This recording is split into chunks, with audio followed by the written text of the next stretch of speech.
வரப்போகிற சட்டமன்ற தேர்தலில் நாம் தமிழர் கட்சி சார்பாக இந்த வேதாரண்யம் தொகுதியில நீங்க களம் காண போறீங்க. மக்களுக்காக என்னென்ன திட்டம்லாம் நீங்க வச்சிருக்கீங்க? பாக்குறப்ப ஒரு சட்டமன்ற தொகுதிக்கு அதிகபட்சமா தொகுதி மேம்பாட்டு நிதி அப்படின்னு பாத்தீங்கன்னா 15 லட்சம், 15 கோடி. ஆண்டொன்றுக்கு 3 கோடி, 5 ஆண்டுக்கு சேர்த்து 15 கோடி. ஆனா இங்க திமுகவும் அதிமுகவும் ஒரு சட்டமன்ற தொகுதிக்கு எவ்வளவு செலவு பண்றாங்க அப்படின்னு பாத்தீங்கன்னா மிக குறைந்தது இப்ப வரக்கூடிய சட்டமன்ற பொதுத் தேர்தலில் 30 கோடியா இருக்கு. அதாவது ஒரு தொகுதிக்கு செலவு பண்ணலாம்னு வச்சிருக்கக்கூடிய உச்ச வரம்பு 70 லட்சம். தேர்தல் ஆணையம் வச்சிருக்கக்கூடிய உச்ச வரம்பு 70 லட்சம். இது பார்லமெண்ட் தொகுதிக்கு. சட்டமன்ற தொகுதிக்கு பாத்தீங்கன்னா 40 லட்சம். ஆனா இவங்க கோடிக்கணக்காக செலவு பண்ணி வர்றாங்கன்னா அப்ப அரசியல ஒரு தொழிலா பாக்குறாங்க, பணம் போட்டு எடுக்கிற ஒரு முதலீடாக பாக்குறாங்கிறதான் பிரச்சனையா இருக்கு. அப்ப அடிப்படை அதையே மாத்தணும் அப்படிங்கறத நாம் தமிழர் கட்சியோட நோக்கம். அதுல நாம் தமிழர் கட்சியை பொறுத்த வரைக்கும், நாம் தமிழர் கட்சியோட வேட்பாளர்களை பொறுத்த வரைக்கும், எந்த வேட்பாளர்ட்டையும் கட்சி தலைமை எவ்வளவு கோடிகளை தொகுதிக்கு செலவு பண்ணுவேன், எவ்வளவு கோடிய தலைமை கொடுப்பேங்கிற கேள்வியை கேட்கப்படுது. அப்ப இந்த இடத்துல நாம் தமிழர் கட்சி பெறக்கூடிய வாக்கு, நாம் தமிழர் கட்சி செய்யக்கூடிய அரசியலுங்கிறது ஒரு எப்படி சொல்றது, ஜனநாயகத்துல ஒரு மறுமலர்ச்சி, ஜனநாயகத்துல ஒரு புத்தெழுச்சி பாய்ச்சல். பணம் இருக்கவங்க தான் தேர்தலில் போட்டி போட முடியும், பணம் இருக்கவங்க தான் அரசு செய்ய முடியும் நிலையை தகர்த்து சாதாரண எளிய மக்கள் கூட அதிகாரத்தை நோக்கி நகரலாங்கிற அந்த நம்பிக்கையை ஏற்படுத்துவதுதான் நாம் தமிழர் கட்சியோட அடிப்படை அரசியல். இந்த வேதாரண்யம் சட்டமன்ற தொகுதியை பொறுத்த வரைக்கும் இங்க விவசாயம் பிரதான தொழிலா இருக்கு. காவிரியோட கடைமடை பகுதி. இந்த விவசாயம்ங்கிறது இங்க நெல் விவசாயம் மட்டும் இல்லாம இங்க மா விவசாயம் இருக்கு. இங்க அதிகப்படியான மாங்காய் மாம்பழங்கள் உற்பத்தி ஆகுது. அதுல இருந்து மா கூழ் தயாரிக்கிற தொழிற்சாலை அமைக்கலாங்கிற கோரிக்கை இருக்குது. அதே போல முல்லைப்பூவும் அதிகப்படியா இங்க பயிர் செய்யப்படுது. அதுல இருந்து நறுமண தைல தொழிற்சாலை அமைக்கலாங்கிற கோரிக்கை இருக்குது. அப்புறம் அதிகப்படியா இங்க உப்பு உற்பத்தி, அதுலயும் அதை மூலப்பொருளாக கொண்டு அங்க தொழிற்சாலை அமைக்கலாங்கிற கோரிக்கைகள் இருக்கு. இது ஒரு பக்கம் இருக்கு. இதை தாண்டி இந்த தொகுதி முழுமைக்கும் பாத்தீங்கன்னா இன்னைக்கு குடிநீர் தட்டுப்பாடு ஆயிடுச்சு. அதாவது காவிரியோட கடைமடை பகுதி இங்க நிலத்தடி நீர்மட்டத்தை சார்ந்து வாழ்ந்தாங்க. நிலத்தடி நீர்மட்டம் கீழே போயிடுச்சு அல்லது உப்பு நீரா மாறிடுச்சு. அப்ப காவிரி கூட்டு குடிநீரை நம்பிதான் வாழ வேண்டிய நிலைமை இருக்கு. இதை கடந்து நீர்ப்பாசனம் வர்றப்ப, விவசாயம் வர்றப்ப இங்க நீர்நிலைகள் தூர்வார செய்யப்படல. அது மட்டும் இல்லாம வெங்காய தாமரை இடத்தையும் ஆக்கிரமிச்சிருக்குது. எல்லா தொகுதியிலையும் எப்படி அடிப்படை சிக்கல் தீர்க்கப்படாம அடிப்படை சிக்கலே அவ்வளவு இருக்கோ அதே போல இந்த தொகுதியிலும் இருக்குது. அப்ப இந்த சிக்கல்களை, அடிப்படையான வாழ்வாதார உரிமைகளை, சிக்கல்களை தீர்த்து வச்சு கூடுதலாக இந்த தொகுதிக்குள்ள வேலைவாய்ப்புக்கான இங்க என்ன உற்பத்தி ஆகுதோ அதை கொண்டு மூலப்பொருளாக கொண்டு நாம் தமிழர் கட்சி வைக்கிற முழக்கம் போல நிலமும் வளமும் சார்ந்த தொழிற்சாலை அப்படிங்கிற முழக்கத்தை வச்சு நாங்க அது தொடர்பான கோரிக்கைகளை, அது தொடர்பான இதை வைக்க போறோம். ஏற்கனவே 3 முறை சட்டமன்ற உறுப்பினராக ஐயா வேதத்துல இருந்திருக்காங்க. 2வது முறையா தான் ஐயா OS முறை இருந்து வர்றாங்க. இதை கடந்த காலத்துல அவங்க செஞ்ச எதை இந்த காலத்துல வரப்போற காலத்துல செய்ய போறாங்க, மறுபடியும் எதற்காக வாக்கு செலுத்துங்கிற கேள்வி நம்ம வைக்கிறோம். ஏன்னா இதே காவிரி படுகை 2018 கஜா புயலால நிலகுலைஞ்சு போனப்ப, ஒண்ணுமே இல்லாம இருந்தப்ப, அன்னைக்கு அதிமுக ஆட்சி வலிமையான அமைச்சரா ஐயா OS மணி இருந்தாங்க. அன்னைக்கு இந்த பாதிக்கப்பட்ட மக்களுக்கு என்ன நிவாரணத்தை பெற்றுக் கொடுத்தாங்க, என்ன தீர்வை பெற்றுக் கொடுத்தாங்க. அந்த சமயத்துல ஐயா OS மணி உதிர்த்த வார்த்தை என்னன்னா, பெரிய அளவுல ஒன்றும் பாதிப்பு இல்லை, வேதாளத்துல கொஞ்சம் பாதிப்பு இருக்கு, பெரிய அளவுல பாதிப்பு இல்லை அப்படின்னாரு. அதுக்கு பிறகு மின்சாரம் இல்லை, ரொம்ப கஷ்டப்படுறோம்னு சொல்றாரு. சமயத்துல மின்சாரம் வர்றதுக்கு 1.5 மாசம் ஆச்சு. ஆனா வார்த்தைகளாவது 6 நாள் வார்த்தை சொல்லியிருக்கலாம். அந்த காலத்துல தீப்பந்தத்தோடு வாழ்ந்தோம், 2 நாள் மின்சாரம் இல்லைன்னா என்ன ஆயிட போகுது அப்படின்னா அதிகார திமிரோடு அப்படி ஒரு கடுமையான வார்த்தையை பேசினாரு. மக்கள் கோபம் கொண்டு நிவாரணம் கிடைக்கல, நாங்க பாதிக்கப்பட்டிருக்கோம்னு மக்கள் கேள்வி கேட்கிறப்ப மக்கள் கேள்வி எதிர்கொள்ள முடியாம சுவர் ஏறி குதிச்சு அன்னைக்கு ஓடி போனாரு ஐயா OS மணியன். அது மட்டும் இல்லாம மக்கள் வெகுண்டு எழுந்து அவரோட வாகனத்தை உடைச்சாங்க. மக்கள் சாலை மேல் போராட்டம் பண்ணாங்க. அதுக்கு பிறகு 125 பேருக்கு மேல அவங்க மேல வழக்க போட்டு அவங்களை சிறைப்படுத்தி அவங்களை அச்சுறுத்தி எல்லாத்தையும் செஞ்சது OS மணியன். பாதிக்கப்பட்ட மக்கள் என்ன கேட்க போறாங்க, நிவாரணம் கொடு இல்லை மீட்டு கொண்டு வான்னு கேட்கிறாங்க. அதை செய்யாம ஒண்ணுமே பாதிப்பு இல்லைன்னு மூடி மறைச்சாரு ஐயா OS மணியன். அவர் ஒரு பக்கம். இந்த பக்கம் ஐயா வேதத்திரம் அவர் மீண்டும் ஒரு முறை போட்டி போடுவாரான்னு தெரியல. அவர் எப்படிப்பட்ட கொள்கைவாதி அப்படின்னா, திமுக இருந்தாரு, திமுகவில் இருந்துட்டு அப்புறம் சுயேட்சையா போட்டி போட்டாரு. அதுக்கு பிறகு பாஜக சேர்ந்தாரு. பாஜக சேர்ந்தப்ப இதே வேதாரண்யத்துக்கு 2016 நரேந்திர மோடி வந்தாரு. அதுக்கு பிறகு மறுபடியும் திமுக வந்தாரு. பாஜக திமுகன்னு கட்சி மாற்றம். ஏன்னா அவருக்கான தனிப்பட்ட அங்கீகாரம், தனிப்பட்ட செல்வாக்கு, தனக்கு எங்க வாய்ப்பு கிடைக்குதோ அங்க போலாம் நினைக்கிறார். அப்ப இவர் ஒரு பக்கம். அப்ப OS மணி எப்படி, இந்த பக்கம் ஐயா வேதத்திரம் எப்படிங்கிறத நம்ம மக்களே பார்த்துட்டாங்க. இவங்க வேண்டாம், இந்த தொகுதியை ஒரு முன்னுதாரணமான தொகுதியா மாத்தணும், அடிப்படை சிக்கல் தீர்க்கப்படணும், மக்கள் வாழ்வாதாரம் வந்து பேணப்படணும் அப்படின்னா நாம் தமிழர் கட்சிக்கு வாக்கு செலுத்துங்க அப்படின்ற கோரிக்கையை வச்சு பிரதானமா வந்து நாங்க பரப்புரை செய்யறோம். தேர்தல் ஆணையம் வந்து 40 லட்சம் உச்சவரம் வச்சிருக்கு. இந்த 40 நாம் தமிழர் கட்சியை பொறுத்த வரைக்கும் நாம் தமிழர் கட்சி வந்து நாங்க 15 லட்சம் கூட செலவு பண்ண முடியாது. அதான் யதார்த்த நிலைமை. யதார்த்த உடச்சு பேசுவோம். 15 லட்சம் செலவு பண்றது பெரும்பாடு. ஆனா 40 லட்சத்தை முழுசா கூட சொல்ல மாட்டோம். ஓஎஸ் முனியன் கோடிகளை கொட்டி வைக்காம, வாக்கு காசறாம, முறைகேடு செய்யாம நேர்மையான முறையில் எதிர்கொண்டு வெல்ல முடியுமா? அதற்கான வாய்ப்பு இருக்கா? ஆனா இங்க என்னன்னா 2 கட்சியும் சொல்றேன், திமுக அதிமுகன்னு 2 கட்சியும் இந்த கூட்டணி பணம், அப்புறம் வந்து பரப்புரை, இதெல்லாம் வெளிப்பூச்சு, வெளிப்புற தோற்றம் தான். அவங்க நம்பி நிற்பது முழுக்க பணத்தை தான். இன்னும் சொல்ல போனா பரப்புரை முடிஞ்ச உடனே எங்களுக்கு வேலை முடிஞ்சிருது. பரப்புரை முடிஞ்ச வேலை முடிஞ்சிருது. அதுக்கு பிறகு நாங்க வாக்குச்சாவடி முகவரை போய் உட்கார்றது தான். ஆனா பரப்புரை முடிஞ்ச ஒரு 2 நாள் 3 நாள் இடைவெளி இருக்குல்ல, அந்த 3 நாள் தான் திமுக அதிமுக வேலையே. அந்த 3 நாள்ல கடைக்கோடி வரைக்கும் பணம் கொண்டு போய் சேர்க்கப்படுது. ஏன்னா போட்டி போடுறப்ப நாம் தமிழர் கட்சி வாக்க பிரிக்குமா, நாம் தமிழர் கட்சி அந்த வாக்கு எடுக்குமா அப்படிங்கறத நாங்க வாக்களை பெறத குற்றச்சாட்டு போல வைக்கிறாங்க. ஆனா இங்க வாக்கு காசு கொடுக்கப்படுறத அதை இலகுவாக்கிட்டு உங்களுக்கும் தெரியும் எனக்கும் தெரியும் எல்லாருக்கும் தெரியும்னா அதான பேசணும். இங்க ஓஎஸ் மணியை ஜெயிக்கிறது தோக்கிறது பிரச்சனை கிடையாது. நான் ஜெயிக்கிறது தோக்கிறது பிரச்சனை கிடையாது. ஜனநாயகம் தோக்கக்கூடாது. ஜனநாயகம் தோக்கடிக்கப்படுது. காசு இருக்கவன் தான் தேர்தலை வெற்றி பெற முடியும் அப்படின்னா அப்ப அன்றாடங்காட்சி, தினக்கூலி, விவசாயி, நெசவாள, மீனவெல்லாம் எப்படி வர முடியும் அதிகாரத்துக்கு? மொத்தமா 3000 ரூபாய் காசை கொடுத்தா அவங்களுக்கு பெரிய காசா தெரியும். அவங்கள பொறுத்த வரைக்கும் திமுக வந்தாலும் அதிமுக வந்தாலும் ஓஎஸ்எம் வந்தாலும் எஸ்கே வந்தாலும் ஒன்னும் மாறப்படுறது இல்ல. அப்ப தேர்தல் சமயத்துல 2000 ரூபாய் 3000 ரூபாய் 3000 ரூபாய் காசு தர்றாங்களா, அந்த காசை லாபம் எடுத்துக்கிட்டு வாங்கின வாக்குக்கு இவங்க துரோகம் பண்ணலாம். ஆனா வாங்கின காசுக்கு அவன் துரோகம் பண்ணக்கூடாதுன்னு அவன் ஓஎஸ்எம்க்கும் அவன் எஸ்கேவிக்கும் கடந்த காலத்துல ஓட்டு போட்டாங்கிறத நியதி.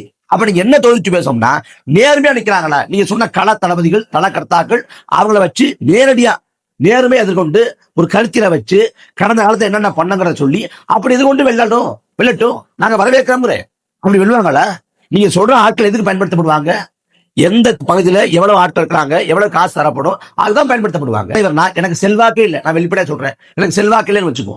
எனக்கு செல்வாக்கு இல்லை, உங்க அந்த ஓஎஸ்எம் அளவுக்கு எனக்கு பொருளாதார பலம்லாம் ஒண்ணுமே கிடையாது. நான் ரொம்ப சாதாரணமானவன். நீங்க எதிர்கொள்ளுங்க.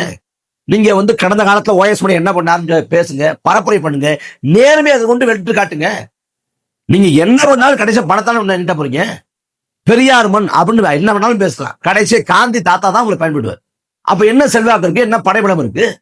நாம் தமிழர் கட்சி நாங்க தத்துவத்தை சொல்லி கோட்பாட்டை சொல்லி 36 லட்சம் வாக்குல விட்டுருக்கோம்னா ஒரே ஒரு வாக்கு கூட காசு கொடுத்து பெறப்பட்டது இல்லை.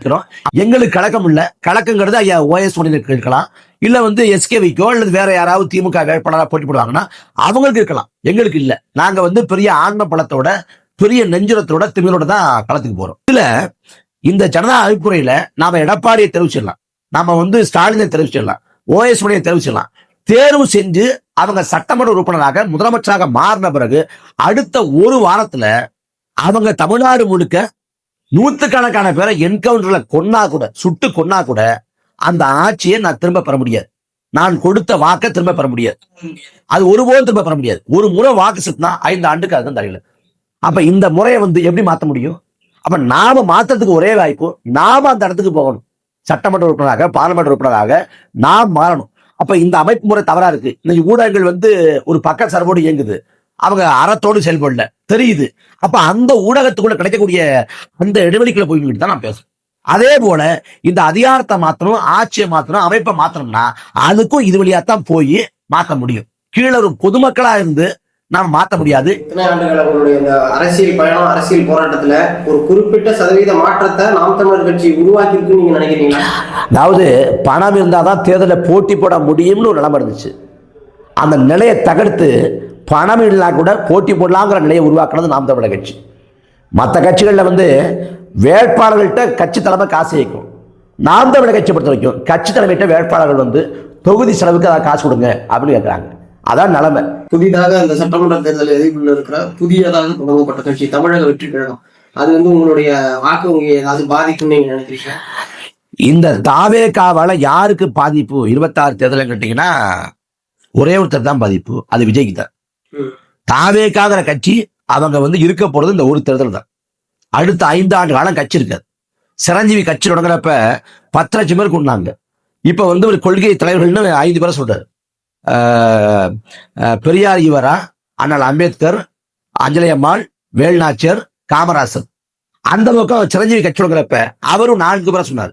அண்ணல் அம்பேத்கர், ஜோதிராவ் பூலே, அன்னை தெரசா, மகாத்மா காந்தி நினைக்கிறேன். ஒரு 4 பேரை சொன்னார். அவரும் கொள்கை தலைவர்னு. இவர் கொள்கைன்னு கேட்கிறப்ப மத சார்பற்ற சமூக நீதிங்கிறார். அவர் கொள்கைன்னு கேட்கிறப்ப அவர் சமூக நீதினார். ஆனா அவரால் கட்சியை கொண்டு போக முடியாம அந்த தெலுங்கானாவா பிரிக்கிற போராட்டம் நடக்கிறப்ப ஆதரவா எதிர்ப்பாங்கிற நிலைப்பாடு எடுக்கிறதுல குழப்பம் அடைஞ்சு கட்சி 5 ஆண்டு காலம் கூட தாக்கு பிடிக்காம 2 தொகுதியில போட்டி போட்டாரு, ஒரு தொகுதியில தோத்து போனாரு. அப்புறம் கட்சியை செயல்படுத்த முடியாம காங்கிரஸ் கூட நினைச்சிட்டு மத்திய அமைச்சர் பொறுப்பு வாங்கிட்டாரு. இப்ப அதுவும் வேண்டான்ட்டு அரசியலுக்கு முழுக்கு போட்டு திரைத்துறை திரும்பிட்டார். அதே போல விஜயை பொறுத்த வரைக்கும் தேர்தலுக்குன்னு 1 மாசம் 1.5 மாசம் இருக்கும்னு நினைக்கிறேன். அதிகபட்சம் 1.5 மாசம் இருக்கலாம். இந்த சமயத்திலே வீட்டை விட்டு வெளியே மாட்டேங்கிறாரு, ஊடகங்கள் சந்திக்க மாட்டேங்கிறாரு, போராட்ட காலத்துக்கு போக மாட்டேங்கிறாரு, எல்லா சிக்கல் கொடுத்து வாய் திறக்க மாட்டேங்கிறாரு. அப்ப தேர்தல் முடிஞ்சா 26க்கு பிறகு 29 வரைக்கும் 3 ஆண்டு காலம் தேர்தலே கிடையாது. 3 ஆண்டு காலம் அவர் வெளியே வர மாட்டார். இந்த தேர்தலில் ஊடகங்கள் தான் திரும்ப திரும்ப பேசுது. விஜய் எந்த அளவுக்கு மக்கள்கிட்ட பேசாரோ அதே அளவுக்கு விஜயை ஊடகங்கள் பேசியிருந்தா இவ்வளவு பிரச்சனையே கிடையாது. ஆனா விஜய் திரும்ப திரும்ப பேசி பேசி பேசி அவருக்கு அதீதமான ஊடக வெளிச்சம் கவன ஈர்ப்பு கொடுத்து அவரை பூதாகரப்படுத்தி ஒரு பிம்பமா கட்டமைக்குது. அப்ப ஆனா யதார்த்தம் என்னன்னா அப்படிலாம் ஒண்ணும் இல்லை. யதார்த்தம் எல்லாம் அந்த அளவுக்கு ஒரு வாக்கு வெளிக்காடு வரப்போறது இல்லை. கமலஹாசன் கட்சி தொடங்குறப்ப பெரிய அளவுல ஊடகங்கள் பேச்சு. கமலஹாசன் பெற்ற வாக்கு என்ன? நாம் தமிழர் கட்சியோட குறைவான வாக்குல பெற்றார். அதே போல விஜய் இந்த தேர்தல்ல படுதோல்வி அடைவார். ஒரு கட்சினா ஒரே தேர்தலில் அவங்க சாதிச்சிட முடியாது. ஒரே தேர்தலில் ஒரு கட்சியோட பயணமும் முடிஞ்சிட முடியாது. பல தேர்தலுக்கு பயணப்படணும். நாம் தமிழர் கட்சி பாடிக்கார இல்ல இந்த தேர்தல் அதாவது ஒண்ணு வேண்டாம் நீங்க வேண்டாம். வாக்கரசியல் தான் முதலில் நோக்கம் இருக்கு. வாக்கரசியல்னா இப்ப என்ன காலம் இருக்கு? 2 ஆண்டு காலம் ஆயிடுச்சு. 2 ஆண்டு காலம் தேர்தல் நோக்கி இந்த பயணத்துல எத்தனை போராட்டங்களை பங்கேற்று இருக்காரு? ஒரே ஒரு போராட்டம்ல ஒரு போராட்டம், 3/4 மணி நேரம் ஆர்ப்பாட்டம். அதுக்கு பிறகு பரந்தூர்ல போய் ஒரு 20 நிமிஷம் பேசினார். அதை தாண்டி என்ன போராட்டம்? 29 அவர் திரைக்கு வச்சுல கூட்டம் வருது. அவரை பார்க்க இவ்வளவு நாட்களா படப்பிடிப்புக்கு போனாரு. தமிழ்நாடு முழுக்க படப்பிடிப்புக்கு போனாரு. ஆனா எங்க போனாரு, எங்க வந்தாரு யாருக்கும் தெரியாது. அப்பயும் விமான வழியா தான் போனாரு. ஆனா யாரும் விஜய் பார்க்கல. அப்ப இவ்வளவு நாட்களா திரைப்படத்துல தொலைக்காட்சியில பார்த்த ஒரு ஆளை நேர்ல பாக்குறங்கிறப்ப ஒரு கவன ஈர்ப்பு, ஒரு வெளிச்சம், ஒரு அதீதமான அது வருது, அந்த ஈர்ப்பு வருது. அதை பார்க்க கூடுறவெல்லாம் வாக்கா மாத்துவானா? வாக்கா போட மாட்டான். இதே பெரியார் திடலுக்கு விஜய் மாலை போட போறாரு. பெரியார் சிலைக்கு மாலை போட போறப்ப அங்க இருக்கக்கூடிய ஒரு திமுக தன் படம் எடுக்கிறான். அவன் அந்த அலைபேசியை பார்த்தா அதுல ஸ்டாலின் படம் இருக்கு. அவன் தன் படம் எடுத்துக்குவான். ஆனா ஓட்ட திமுக தான் போடுவான். அது மாதிரி கூட்டம் கூடும். எல்லாமே விஜய்க்கான வாக்கு கிடையாது. இந்த தேர்தல் தோல்வி அடைஞ்சா கூட இன்னொரு தேர்தல் வரைக்கும் தாக்கு பிடிக்கணும். நாம் தமிழர் கட்சி 4 பொது தேர்தல் கொண்டிருக்கோம். பொது தேர்தல் மட்டுமே 4 வெற்றி பெறல. ஆனா களத்தில் இருக்கோம். அதனாலதான் வாக்கு விழுக்காடு 1.1 இருந்து 8 விழுக்காடு அளவுக்கு உயர்ந்திருக்கு. ஆனா விஜய் இந்த தேர்தலுக்கு பிறகு அவர் தோல்வி அடைவார். தோல்விக்கு பிறகு பல்ல வர மாட்டார். அந்த பிம்பம் உடஞ்சிரும். அதுக்கு பிறகு 31 வரைக்கும் கட்சி இருக்குமானா கட்சி இருக்காது. ஊடகங்கள் இந்த அளவுக்கு முக்கியத்துவம் தருமானா தராது. இப்ப கமலஹாசன் ட்வீட் போட்டாலோ கமலஹாசன் பேசினாலோ விவாத பொருளாகிறது இல்ல, பிரேக்கிங் நியூஸா போறது கிடையாது. அதே போல விஜயை ஊடகங்கள் உதறி தள்ளும். அப்ப கட்சி ஒண்ணுமே இல்லாம போயிடும். அதனால இந்த தேர்தலை அவள் விழுக்காடு வாக்கு வாங்குவார், இவ்வளவு விழுக்காடு வாக்கு வாங்குவார். முதல்ல என்ன சொன்னாங்க? 8 விழுக்காட்டை தாண்டிடுவாரு. முதல் தேர்தலே மாநில கட்சியை அங்கீகரிக்கப்பட்டுவார். அப்ப இரட்டை இலக்கம் 10 விழுக்காடுனாங்க. அப்புறம் 15 20 இப்ப 44 தேர்தல முடிவு வந்தாலும் வாக்கு வரும். ஆனா தேர்தல் வர்றதுக்குள்ளேயே 50 விழுக்காடு 60 விழுக்காடு 80 விழுக்காடு போயிட்டு இருந்தா இதெல்லாம் என்ன வேணாலும் சொல்லலாம், என்ன வேணாலும் சொல்லிக்கலாம். தேர்தலும் ஒண்ணு வரும். வந்த பிறகு யதார்த்தம் என்னன்னு தெரியும். கூட்டமெல்லாம் வாக்காக மாறாதுங்கிறது யார் சொன்னாலும் கமலஹாசன் சொன்னாரு. ரசிகர் கூட்டம் வேற, வாக்காளர் வேற அனுபவத்தின் மூலமா சொன்னார். கமலஹாசனுக்கு புரிஞ்சது 26 விஜய்க்கு புரியும். அதான் நாம் தமிழர் கட்சிக்கு ஒரு சாதாரணம் இல்லை. இன்னும் சொல்ல போனா நாம் தமிழர் கட்சி மற்ற கட்சிகளும் ஒண்ணு இல்லை. விஜயோட தனிப்பட்ட அரசியல் அபிலாசைக்காக தொடங்கப்பட்ட இயக்கம் தமிழக வெற்றி கழகம். நாம் தமிழர் கட்சி எங்க அண்ணனோட தனிப்பட்ட அரசியல் அபிலாசைக்காக தொடங்கப்பட்ட இயக்கம் இல்ல, தமிழ் தேசியத்துக்கான ஒரு பாதுகாப்பு அரசியல் படை. இப்ப நாங்க இறந்து போனா கூட எங்க தலைமுறைக்கு பிறகு கூட இந்த கட்சி இருக்கும், இந்த கட்சி எடுத்துட்டு போவாங்க, இந்த தத்துவம் இருக்கும், இந்த கோட்பாடு இருக்கும், இந்த கனவு இருக்கும். நாங்கள் எங்க தலைமுறையில வெள்ளாது போகணும்னு கூட வச்சுக்கோம் ஒரு வாதத்துக்கு. அப்படி வெள்ளாது போனா கூட இன்னொரு தலைமை வென்றெடுத்து அவன் கொண்டு போவான். அப்ப நாங்க பெரிய நோக்கம் கொண்டு போறோம். எங்க கட்சியோட பயணம் வேற, பாதை வேற, அந்த கட்சி வேற. அந்த ஒப்பிடே செய்யக்கூடாது. அதனால நாம் தமிழர் கட்சி சேதனம் பண்ணா ஒரு சேதனம் இல்ல, தாவே காவல விஜய்க்கு தான் சேதனம் ஆகும். அது 26 தேர்தல் முடிவுல என்ன பாதிப்பு வர போகுது? என்ன பாதிப்பு வரப்போங்கிறேன். ஏன்னா ஒரு கட்சிங்கிறது ஒரே தடவை முடிஞ்சிருப்பா. அப்புறம் கூட அவர் தீவிர அரசியல்ல இந்த மாதிரியான விஷயங்கள் 2 ஆண்டுகள் வேண்டாங்க. தேர்தலுக்கு முன்னாடி வச்சுக்கோ, தேர்தலுக்கு பிந்தைய இதை அப்புறம் பார்க்கலாம். இந்த தேர்தலுக்கு இந்த முந்தைய இந்த 2 ஆண்டு காலத்துல என்ன தீவிர அரசியல் ஈடுபட்டாரு? இதுக்கப்புறமா எலெக்ஷன் நெருங்க அவர் வேற ஏதாவது இந்த முன்னெடுப்புகள் எல்லாம் அதெல்லாம் ஒண்ணும் பண்ண மாட்டாருங்க. அதெல்லாம் ஒண்ணும் பண்ண மாட்டாரு. அவர் தமிழ்நாட்டோட எல்லா மாவட்டங்களுக்கும் போக மாட்டார், எல்லா இடத்தையும் பண்ண மாட்டார். அவ்வளவுதான் அவரோட செயல்பாடு. கமலஹாசன் வர்றப்ப எலைட் பாலிடிக்ஸ்னாங்க, எலைட் பாலிடிக்ஸ் மேட்டுக்குடி அரசியல்னாங்க. ஆனா விஜய் பண்ணையார் அரசியல் கொண்டாரு. பனையூர் பண்ணையார்கள் விமர்சனம் வந்திருக்கு. ஏன்னா எந்த வலதுசாரிகள் போராட்டங்களின் மீது நம்பிக்கை இல்லாத வலதுசாரிகள் கூட போராட்ட களத்துக்கு தான் போறான். ஒருவேளை அரசியல் பண்ணணும்னா போராட்ட களத்துக்கு தான் போறான். தூய்மை பணியாளர்கள் போராடுறாங்களா, களத்துக்கு தான் போறான். ஆனா இவர் போராடுறவங்களை அலுவலகத்துல வாங்கன்னு சொல்லி பாக்குறாரு. வெள்ளத்தால பாதிக்கப்பட்டா யாரு பிரதமரே இருந்தாலும் களத்துக்கு தான் போறாரு, முதலமைச்சர் இருந்த களத்து தான் போறாங்க. இதான் வரலாறு, இவ்வளவு ஆண்டுகளா வரலாறு. ஆனா வெள்ளத்தால பாதிக்கப்பட்டவங்களை வண்டி வச்சு கூட்டி அலுவலகத்துல வச்சு நிவாரணம் பண்ணா இது என்ன முறை? அப்ப இந்த முறையே அவருக்கு மக்களோட போய் நெருங்கறதுல பிரச்சனை இருக்கு. இன்னும் சொல்ல போனா தலைமையில வச்சிருக்காருல இந்த ஸ்டார் டம்பாங்கல்ல நட்சத்திர அந்தஸ்து, அதை இறக்கி வைக்க மனசு இல்ல. அது இறக்கி வைக்காத வரைக்கும் ஒரு அரசியல் கட்சியின் தலைவராக கூட அவரால் சோபிக்க முடியாது. அதனால அவரு ஊடகங்கள் கொடுக்கிற மிதமிஞ்சிய இந்த கவன ஈர்ப்புல வெளிச்சத்துல வண்டி ஓட்டிட்டு இருக்காரு. அது 26ல தோல்விக்கு பிறகு உண்மை புலப்படுறப்ப எல்லாம் சுக்கு சுக்கா ஒருங்கி போகும். இப்ப இந்த கடந்த முடியவிருக்கிற 4.25 ஆண்டு இந்த நிறைவு பெற இருக்கிற திராவிட முன்னேற்ற கழகத்தினுடைய இந்த ஆட்சியை பத்தி ஒரு சில வார்த்தை. ஆட்சிங்கிறத விட விளம்பர காட்சி அப்படின்னு சொல்லலாம்.